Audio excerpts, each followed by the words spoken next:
Hey there guys, DMO73 here, bringing you another week's worth of spoiler coverage. We only have one more week until pre-release, so I hope you guys have checked around your local area to see where you can check out the set and get some packs beforehand, but let's go ahead and dig right into this week's spoilers. So starting with light, as always, we have Gemblade Opal. 2-drop 6/6 Panda. Whenever you gain a gem, he just can't have damage dealt to him. I think this is pretty nuts. Panda's kind of needed that 2-drop slot, and I think Gemblade Opal perfectly fits into it.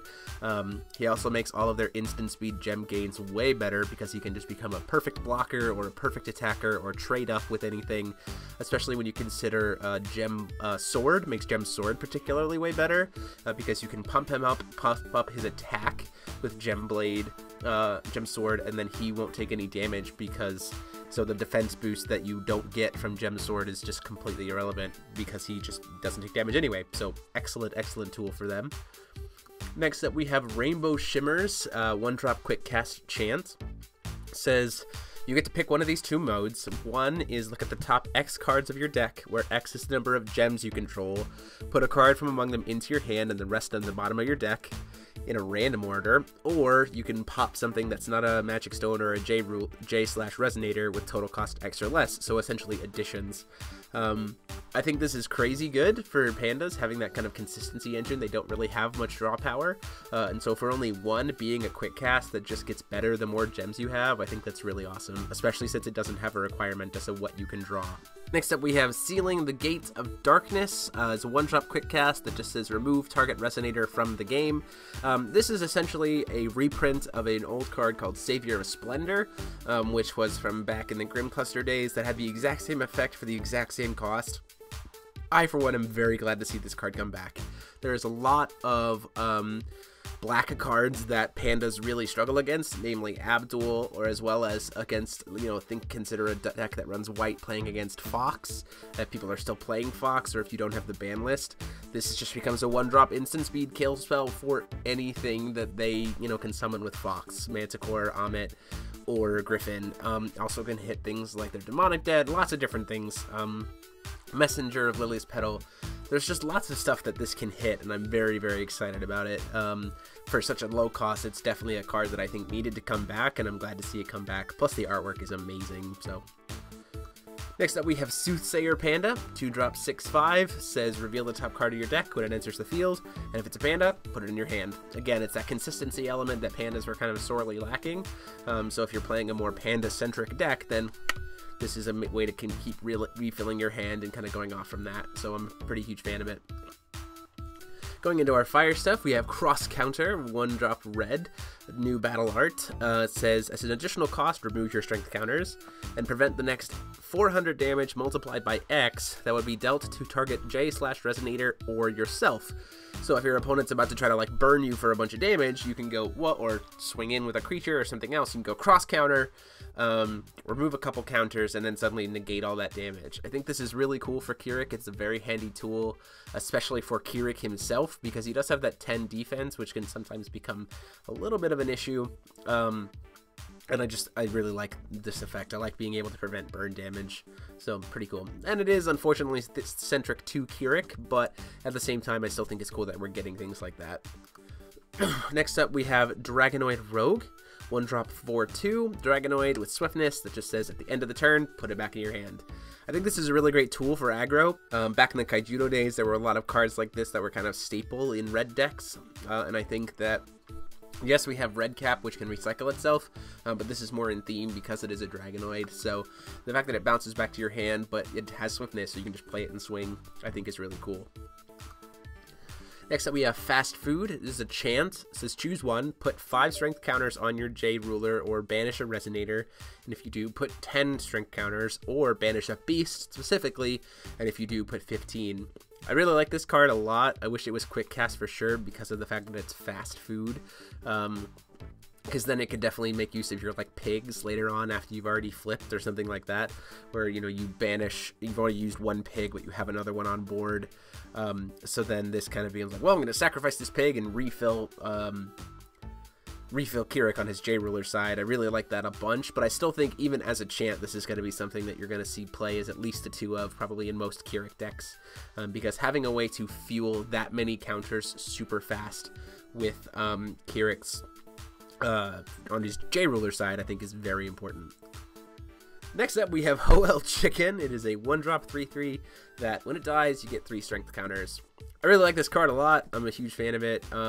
You know, also considering the fact that if you couple it with fast food, suddenly you're getting, you know, 18 strength counters on your J-Ruler. I think this kind of replaces Apprentice Cook in a sense. Apprentice Cook, yeah, is great because it gets you 2 counters right away, but 2 is kind of a weird amount for Kirik. So I think Hoel Chicken probably just replaces that. But again, outside of Kirik decks, this has no purpose. So next up, we have our blue stuff. So we have Crier Mermaid, 2-drop 2/4/5. Whatever she blocks, she doesn't take any damage for the rest of the turn. So that's important. So this is a very good defensive tool, and if the weather is rain, she becomes +2/+2.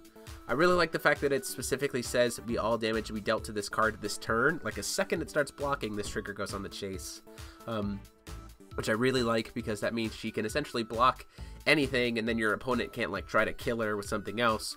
She's just safe from all damage. I'm really a fan of that for blue especially, and it's kind of on curve, which I think is nice because what I've been playing with Shayla Mermaids specifically, they've definitely felt more of a defensive deck, and this is something to really help mitigate all of the aggression you're going to see early on.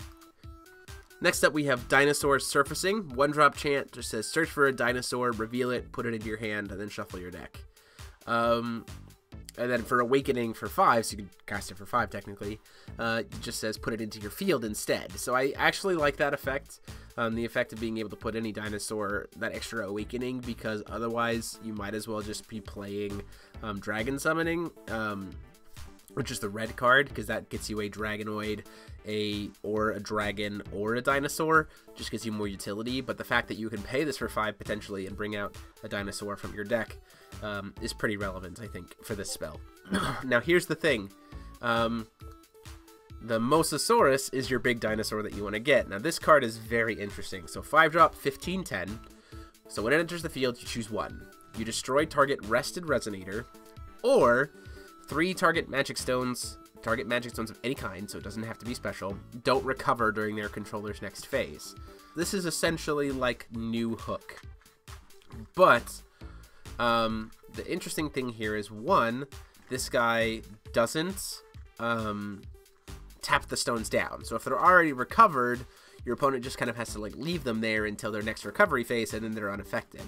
The other nice thing about it, though, is it does, you know, can hit basics. So if your opponent's really like out of luck, you could drop this guy early and just lock them out of everything, even if they have basics. But against like a control decks, which is something that Hook was really good at, 1, this guy is still just as weak to the cancels to Hook, you know, the answers to Hook. And 2, even if he does land, the control deck might just let you target their 3 stones that are already recovered and then just not use them. Which means this guy is essentially a 15/10 vanilla. Because control's also probably not going to have many target rested Resonators. So a lot of trade-offs here, but it is interesting that we're getting kind of some stone hate again. And then we have Unexpected Visitor, 1-drop blue chant, quick cast. Just says Resonators in your hand, gain quick cast until end of turn. Obviously this opens you up for Severing Winds. I wish this card also cantripped. I wish it let you draw a card instead.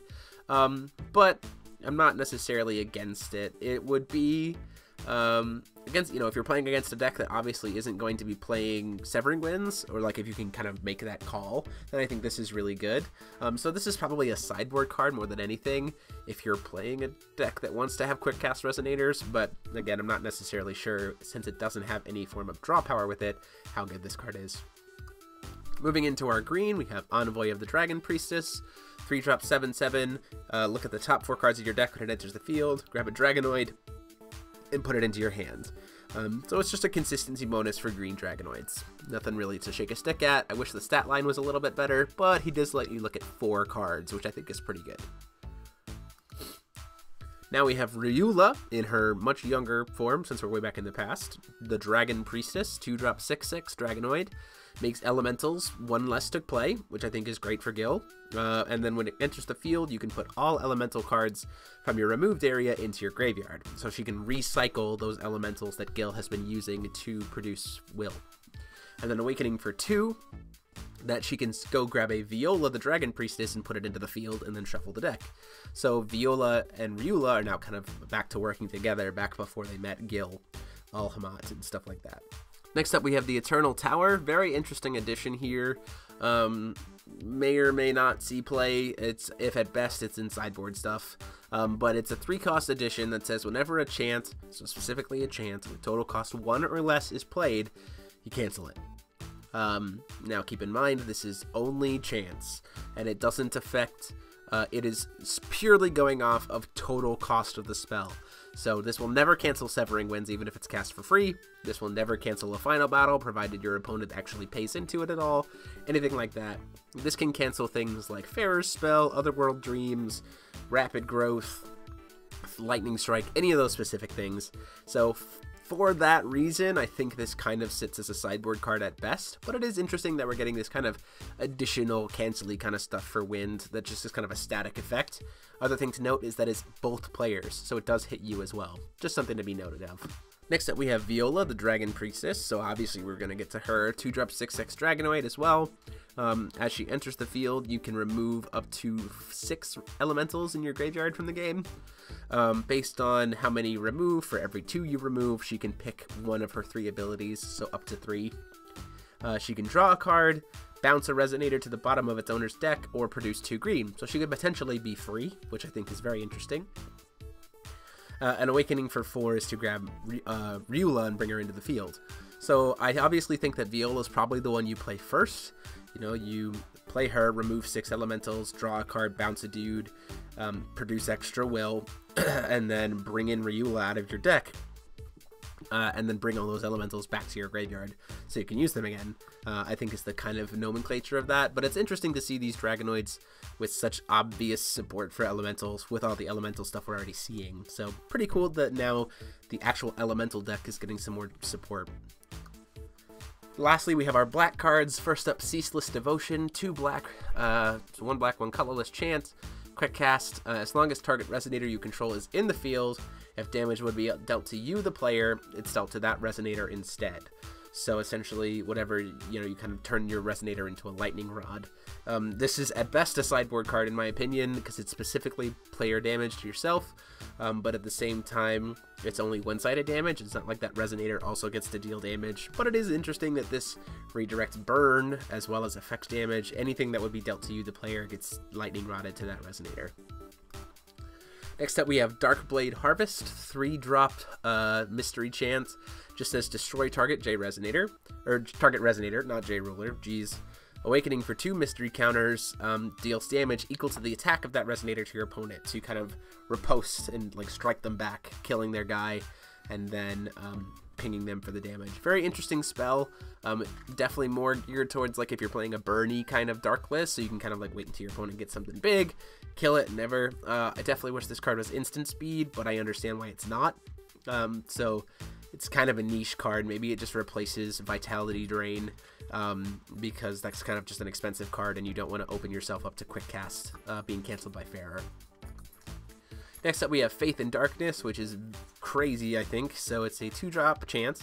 Look at the top 5 cards of your deck, put a Resonator with total cost 2 or less from among them into your field, and if you put Joan d'Arc Mad Maiden into the field this way, she gets +2/+2 permanently, Swiftness, and First Strike until the end of the turn, and then you put the rest of the bottom of your deck in any order.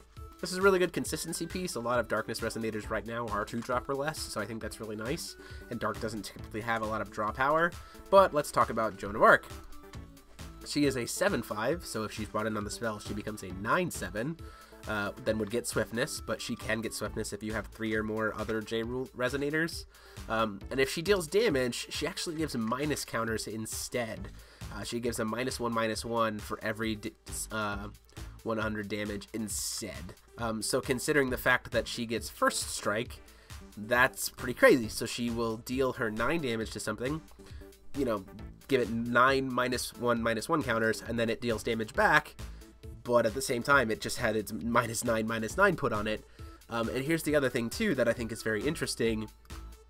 Minus counters are permanent, so if you were to say slam her into a J-Ruler, that J-Ruler, even if it dies and then gets healed with Riula, comes back in with those minus counters still on it. So you could potentially render some J-Rulers completely useless. I'm thinking of things like Mikage, if for some reason it's out of counters, or you can project Joan of Arc for some reason, crash into Mikage. Even if he has Imperishable, he's got -9/-9. He just dies as soon as he enters, which I think is pretty interesting. So all in all, a pretty cool week of stuff. I know I'm really hyped about the Darkness stuff, but let me know what you guys think in the comment sections down below. Go ahead and like, comment, and subscribe. And until next time, this is DMO73 signing off. Huge thanks to the patrons of the channel. You see their names on the screen here, some of them, and the rest are down below in the description for their support of the channel and the content. If you want to get a chance to get your name in the screen here and access to our private Discord server, please consider supporting the channel on Patreon by clicking that little P on the screen. Thanks so much. See you next time.